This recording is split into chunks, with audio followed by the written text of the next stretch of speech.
Hi viewers, welcome back again to my YouTube channel Naveen Dariya. Myself Naveen, और आज मैं आपको कराऊंगी ग्लेसर टीचिंग मॉडल्स। 3 मॉडल हम पहले कर चुके हैं। Learning and teaching second unit ये चल रही है आपकी बीएड फर्स्ट ईयर के लिए। तो 3 मॉडल हमने कर दिए हैं पहले ही। ब्रूनर के मॉडल हमने किए हैं, inquiry model and master model.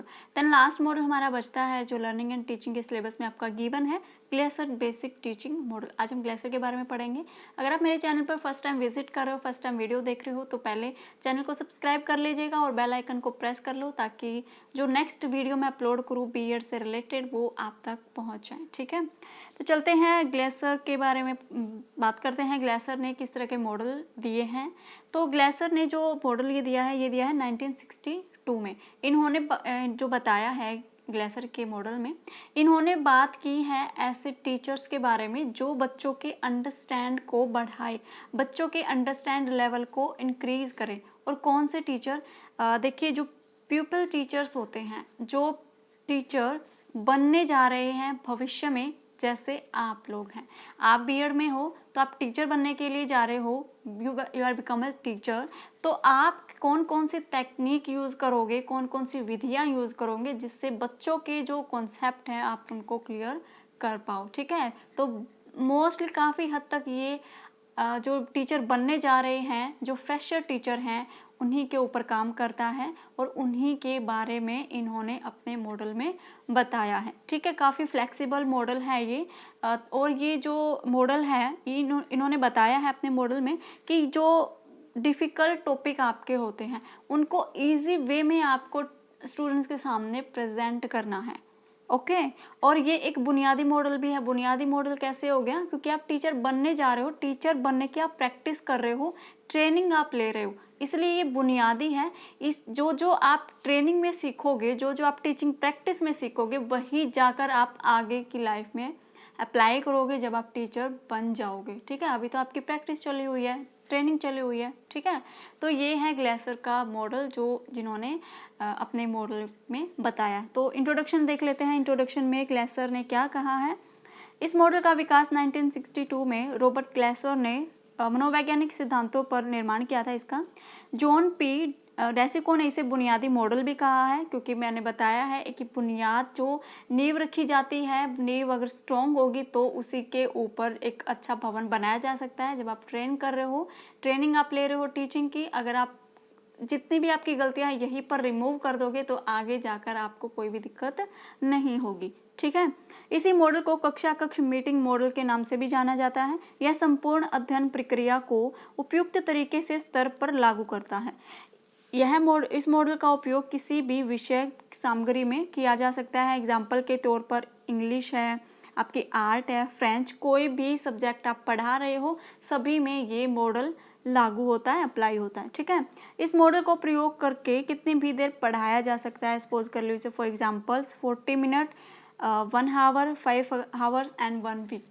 इस मॉडल का जब आप यूज़ करोगे तो आप कितना भी टाइम ले लो पढ़ाने के लिए, ना तो आप बोर होगे पढ़ाते हुए और ना ही आपके स्टूडेंट्स बोर होंगे। ग्लेसर ने इस तरह का मॉडल तैयार किया है। ठीक है, तो आपको ये समझ आ गया होगा कि ग्लेसर ने क्या बताया है अपने मॉडल में। प्यूपिल टीचर्स पर ये काम करता है, बच्चों के अंडरस्टैंडिंग लेवल को डेवलप करता है, फ्लेक्सिबल है, बुनियादी मॉडल है, और जो टॉपिक है, जो हार्ड टॉपिक होता है, उसको सिंपल वे में बच्चों के सामने प्रेजेंट करता है।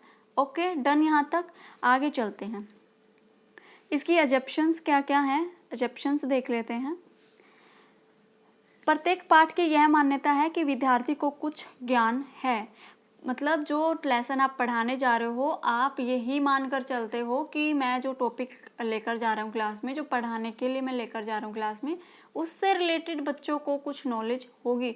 आप जब बीएड सेकेंड ईयर में जाओगे ना, तब आपकी रियल टीचिंग की फाइल बनेगी, तब आपको ये मॉडल याद आएगा कि ग्लेसर ने क्या कहा था, कि कौन से वो अजप्शंस हैं, कौन से वो लेसन प्लान थे जिसमें हम ये मानकर चलते थे कि बच्चों को टॉपिक से रिलेटेड कुछ ना कुछ नॉलेज ज़रूर होगी। ओके, उसके बाद है अध्यापक विद्यार्थी के प्रारंभिक व्यवहार से नए व्यवहार में वांछित परिवर्तन करता है। जो बच्चे की प्रीवियस नॉलेज है और जो बच्चे की जो लास्ट तक नॉलेज चलने वाली, जो उसका बिहेवियर रहेगा आपके पढ़ाते टाइम, उसमें क्या क्या चेंजेस आप लेकर आओगे एज ए टीचर, ये है इसकी सेकंड एजम्पशंस।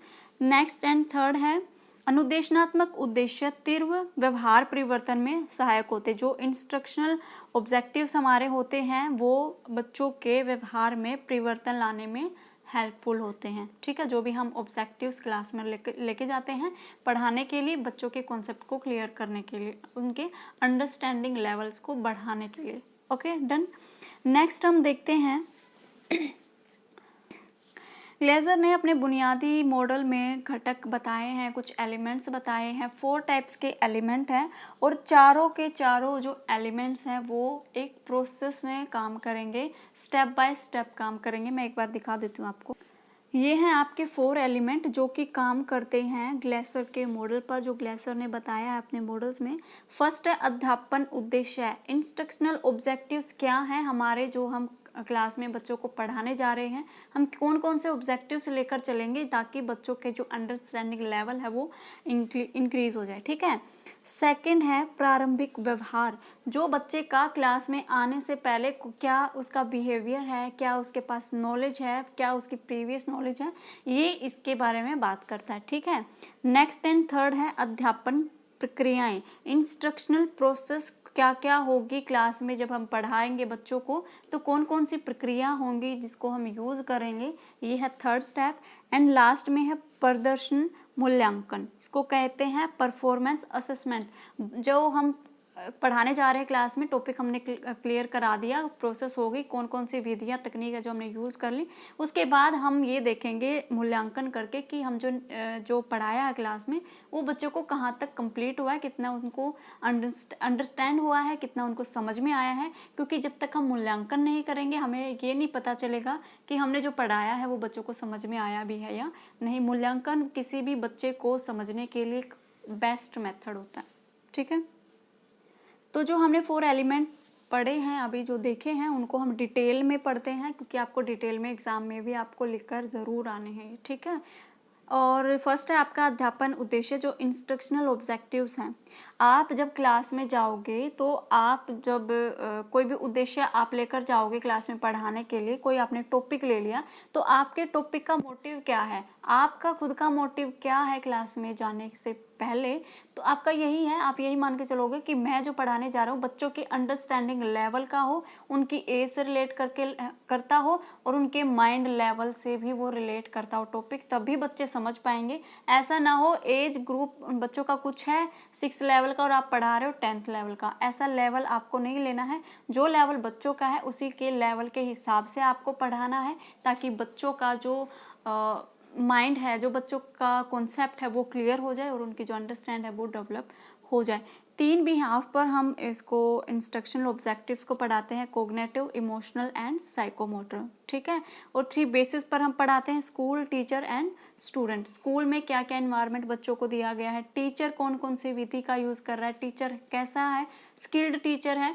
बेसिकली तो ग्लेसर यही कहते हैं कि जो पीपल्स टीचर है, जो भविष्य में एक टीचर बनने जा रहे हैं, उन पर ये मॉडल काम करता है, लेकिन एक स्किल टीचर पर भी ये काफ़ी यूज़फुल होता है। ठीक है। उसके बाद है स्टूडेंट। स्टूडेंट किस तरह से जो आप पढ़ा रहे हो किस तरह से उस टॉपिक को गेन करते हैं, कैसे उसको समझते हैं। कई बच्चे होते हैं कि चीज़ों को रट लेते हैं, उनको समझ नहीं आता, और कुछ बच्चे ऐसे होते हैं कॉन्सेप्ट उनको क्लियर हो जाता है, उनको रटने की ज़रूरत ही नहीं होती। तो काफ़ी तरह के बच्चे होते हैं, हमें उन्हीं के हिसाब से पढ़ाना पड़ता है, उन्हीं के हिसाब से अपने मेथड्स यूज़ करने पड़ते हैं, उन्हीं के हिसाब से अपनी टेक्निक्स को यूज़ करना पड़ता है। ठीक है। तो फर्स्ट आपको समझ आ गया कि अध्यापन उद्देश्य, हमें बच्चों के लेवल के हिसाब से ही बच्चों को अंडरस्टैंड कराना है, हमारे जो उद्देश्य हैं उनको कंप्लीट करना है। ठीक है। तो मैं बता देती हूँ इसमें क्या है। प्रत्येक अध्यापन के कुछ उद्देश्य होते हैं, इन्हीं उद्देश्यों को ध्यान में रखकर टीचिंग की जो प्रक्रिया है वो पूर्ण की जाती है। छात्र के व्यवहार में सुधार होता है, हम अपने उद्देश्य को प्राप्त करने में समर्थ हो जाते हैं। जो भी हम टॉपिक पढ़ाने जा रहे हैं क्लास में, अगर वो हमने अच्छी तरीके से पढ़ा दिया, बच्चों के अंडरस्टैंडिंग लेवल के हिसाब से पढ़ा दिया, तो हमारी जो टीचिंग है वो बेस्ट होगी और जो हमने उद्देश्य लेकर चले हैं क्लास में वो कंप्लीट हो जाएगा। ठीक है। डन। फर्स्ट हो गया आपका कंप्लीट। उसके बाद है सेकंड आपका एलिमेंट प्रारंभिक व्यवहार क्या है, एंटरिंग बिहेवियर क्या है बच्चे का। जब बच्चे ने क्लास में टॉपिक पढ़ना स्टार्ट किया, उससे पहले बच्चे के पास क्या नॉलेज थी, प्रीवियस नॉलेज क्या थी, और जो हमने पढ़ाया है उसके बाद क्या नॉलेज है बच्चे की, इसके बीच में डिफरेंस करता है सेकंड एलिमेंट। तो देखते हैं, प्रत्येक विद्यार्थी शिक्षार्थी का मतलब होगा यहाँ पर लर्नर, जो क्लास में सीखने के लिए आया है, ठीक है। प्रत्येक शिक्षार्थी के पास शिक्षण सीखने की प्रक्रिया में प्रवेश करने से पहले प्रारंभिक व्यवहार होता है, कुछ ना कुछ नॉलेज होती है उस टॉपिक को लेकर।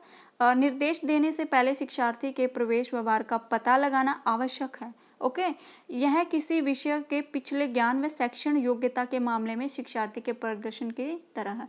मान लीजिए आप कोई टॉपिक पढ़ाने जा रहे हो क्लास में, सपोज कर लीजिए पोल्यूशन आप पढ़ाने जा रहे हो क्लास में, तो पोल्यूशन आप तब पढ़ाना स्टार्ट करोगे जब आप बच्चों से कुछ क्वेश्चन कर लोगे, जब आप ये क्लियर कर लोगे कि मैं पोल्यूशन तो पढ़ाने जा रहा हूँ, लेकिन क्या बच्चों को पोल्यूशन के बारे में कुछ पता भी है या नहीं, या मैं सीधा ही पोल्यूशन करा दूँ, उनकी कैरेक्टरिस्टिक्स, टाइप्स, कितने टाइप्स के पोल्यूशंस होते हैं, किन किन तरीकों से पोल्यूशन होता है, और बच्चों को बेसिक ही ना पता हो। इसलिए हम बच्चों की प्रीवियस नॉलेज एज्यूम्ड करते हैं, उनसे एक दो क्वेश्चंस पूछते हैं, और उस क्वेश्चंस के बिहाफ पर, उनकी प्रीवियस नॉलेज के बिहाफ पर हम अपना जो टॉपिक है वो आगे बढ़ाते हैं, ठीक है। नेक्स्ट है हमारी शिक्षण विधियाँ, जो हमारे इंस्ट्रक्शनल प्रोसेस होगी, जो हम क्लास में शिक्षण विधियाँ यूज़ करेंगे वो कैसी होनी चाहिए, थर्ड एलिमेंट यही कहता है, ठीक है। यह शिक्षण प्रक्रिया का सबसे सक्रिय हिस्सा होता है। यह शिक्षण पद्धति, प्रक्रिया और कार्य नीतियों को सूचित करता है, जो शिक्षार्थी के उद्देश्य और प्रवेश व्यवहार पर निर्भर करता है। यह घटक पिछले दो घटकों पर निर्भर करता है। बिल्कुल, जो थर्ड एलिमेंट आप देख रहे हो शिक्षण विधियाँ, पहले जो दो एलिमेंट्स हमने पढ़े थे, instructional objectives and entering behaviour, दोनों पर ये डिपेंड करता है। क्योंकि आप जो क्लास में विधियाँ यूज़ करोगे, जो टेक्निक आप यूज़ करोगे, जो मेथड्स आप यूज़ करोगे, और जो आप एग्जाम्पल्स यूज़ करोगे, आप बच्चों के लेवल के अकॉर्डिंग करोगे, बच्चों के प्रीवियस नॉलेज के अकॉर्डिंग करोगे, ठीक है। तो थर्ड एलिमेंट आपका क्लियर हो गया। उसके बाद है प्रदर्शन मूल्यांकन, जो आपका परफॉर्मेंस असेसमेंट होगा, जो आपने क्लास में पढ़ाया है बच्चों को, उसका आप मूल्यांकन करोगे, तभी आपको पता चलेगा, तभी आपको समझ में आएगा कि मैंने जो पढ़ाया है, जो पोल्यूशन का टॉपिक या फिर अदर कोई आपने टॉपिक लिया है, वो कितना बच्चों को समझ में आया है, और कितना बच्चों की जो नॉलेज है उसमें इंक्रीज हुआ है, कितना चेंज आया है, बदलाव आया, ठीक है। तो प्रदर्शन मूल्यांकन में है, यहाँ शिक्षार्थी के अंतिम व्यवहार का परीक्षण किया जाता है ताकि प्रतिक्रिया दी जा सके बच्चों की तरफ से।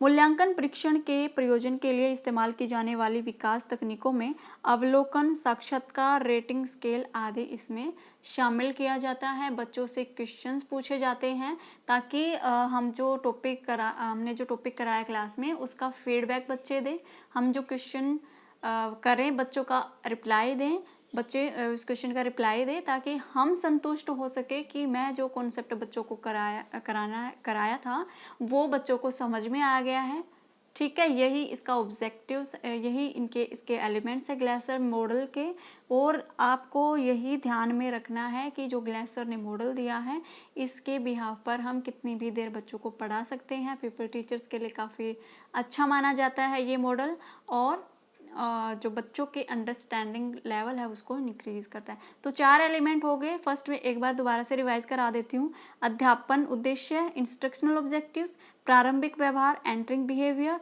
थर्ड है शिक्षण विधियाँ, इंस्ट्रक्शनल प्रोसेस, एंड फोर्थ है प्रदर्शन मूल्यांकन, परफॉर्मेंस असेसमेंट। ये है चार मूल्यांकन। अगर आपको एग्जाम में आता है ये क्वेश्चंस, इंपॉर्टेंट क्वेश्चंस हैं, अगर एग्जाम में आता है तो आप इजीली इसको कर सकते हो। रटने की ज़रूरत बिल्कुल भी नहीं है, बस इसको समझ लो। आप अपनी लैंग्वेज में भी इसका इस्तेमाल लिखने में कर सकते हो जब आप एग्ज़ाम दोगे, ठीक है।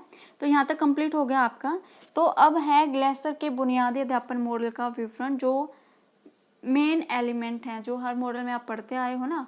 ब्रूनर में भी आपने पढ़ा है, इंक्वायरी मॉडल में भी आपने पढ़ा है, मास्टरी में भी पढ़ा है। तो यहाँ पर भी आपको वही 6 एलिमेंट पढ़ने होंगे, और 6 एलिमेंट कौन कौन से हैं आपको अब तक याद हो गए होंगे। अगर नहीं याद हुए हैं तो लास्ट की वीडियो आपको ज़रूर देखनी चाहिए, ताकि आपको ये पता चल जाए कि जो मेन एलिमेंट है, मेथड मॉडल्स के जो एलिमेंट है वो कौन कौन से हैं। ओके। तो फर्स्ट हमारा एलिमेंट क्या हो जाएगा, फोकस। केंद्र बिंदु क्या है, हमारा उद्देश्य क्या है। हमने मॉडल्स में पढ़ा था ना कि फर्स्ट हमारा एलिमेंट क्या होगा, क्या, कैसे, मतलब क्या हम कौन सा टॉपिक ले, कैसे हम उनको पढ़ाएं। ठीक है, तो फर्स्ट हमारा होगा केंद्र बिंदु, क्या हमारा फोकस है पढ़ाने पर। तो यह मॉडल इस मॉडल का मुख्य केंद्र यह है कि समस्त अध्यापन प्रक्रिया का अनुभव करता है। इसमें अनुदेशनात्मक प्रक्रिया में प्रकाश अनुक्रम का अनुसरण किया जाता है। हम ये पहले तो डिसाइड करेंगे कि हम पढ़ाने क्या जा रहे हैं बच्चों को, क्या हम टॉपिक लें और क्या कौन कौन से तरीके हैं जिनसे हम बच्चों को उनके अंडरस्टैंड लेवल पर जाकर उनको पढ़ा सके, उनको समझा सके और उनका कॉन्सेप्ट जो है वो क्लियर करा सके। ओके, नेक्स्ट हमारा एलिमेंट संरचना, सिंटैक्स क्या है। ठीक है, सेकंड हमारा मॉडल के प्रयोग द्वारा प्राप्त किए जाने वाले उद्देश्य को निश्चित किया जाता है। इसमें हम करेंगे कैसे, फर्स्ट हमारा था क्या, सेकंड हमारा होगा कैसे, कैसे हम पढ़ाएं बच्चों को ताकि उनके अंडरस्टैंडिंग लेवल को हम इंक्रीज कर सके, कौन कौन सी विधियां यूज करें, जो हम टॉपिक लेकर चल रहे हैं उसमें हम कैसे चेंजेस लाएं, उसमें कौन कौन से एग्जाम्पल हम लेकर आए, बच्चों से भी क्वेश्चंस पूछे उससे रिलेटेड और उनकी लाइफ से रिलेट करके हम एग्जाम्पल दें ताकि बच्चों को ईजिली समझ में आ जाए। ठीक है, उसके बाद सेकंड, इसके बाद छात्र की समझ और पृष्ठभूमि प्रदर्शित करने वाले व्यवहार का निर्धारण किया जाता है, उनके लाइफ से रिलेट करके बताया जाता है, उनको एग्जाम्पल ऐसे दिए जाते हैं ताकि उनको समझ में आए। उनके जो प्रीवियस नॉलेज हमने इसीलिए ली थी ताकि हम ये समझ लें कि बच्चों को इस टॉपिक से रिलेट करके कितनी नॉलेज है। ओके, थर्ड है, इसके बाद विद्यार्थियों के प्रवेश व्यवहार को ध्यान में रखते हुए उद्देश्यों को प्राप्त करने के लिए अध्यापन कार्य संपन्न किया जाता है। बच्चों का जो बिहेवियर है क्लास में एंट्री करने से पहले क्या था और हम जो टेक्निक यूज कर रहे हैं हमारा क्या उद्देश्य है और उन्हीं के बिहाव पर हमारी जो टीचिंग है उसको हम कंप्लीट कर लें और बच्चों का कॉन्सेप्ट भी क्लियर करा दें और उनके अंडरस्टैंडिंग लेवल पर भी उनको पढ़ा दें। ओके, फोर्थ है, विभिन्न प्रकार की जांच का प्रयोग करके छात्रों के अंतिम व्यवहार का पता लगाया जाए।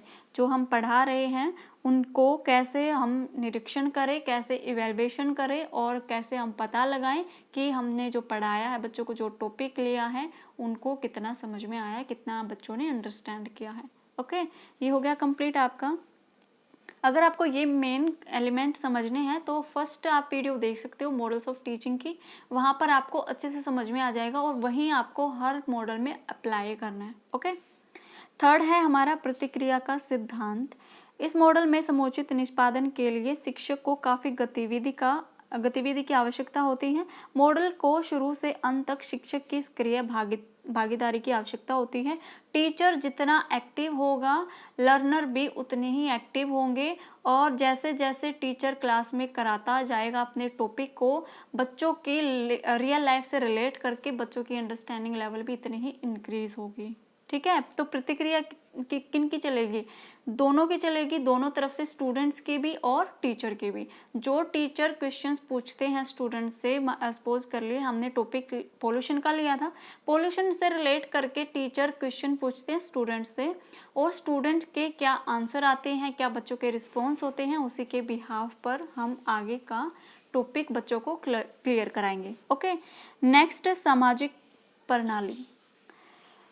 इस शिक्षण मॉडल में अध्यापक और छात्र दोनों को सभी तरह से सक्रिय रहना है, दोनों में अधिक से अधिक अंतःक्रियाएं होती हैं, अतः यह इसमें सामाजिक कुशलता लाने में सहायक सिद्ध होता है और छात्र आपस में एक दूसरे को समझने में समर्थ होते हैं। हम यहाँ पर इंटरेक्ट करेंगे स्टूडेंट और टीचर को ताकि दोनों की जो प्रतिक्रियाएं हैं, दोनों की जो अंतःक्रियाएं हैं, जो क्वेश्चन आंसर चल रहे हैं, दोनों में काफ़ी बेटर तरीके से बच्चों को समझाया जा सके।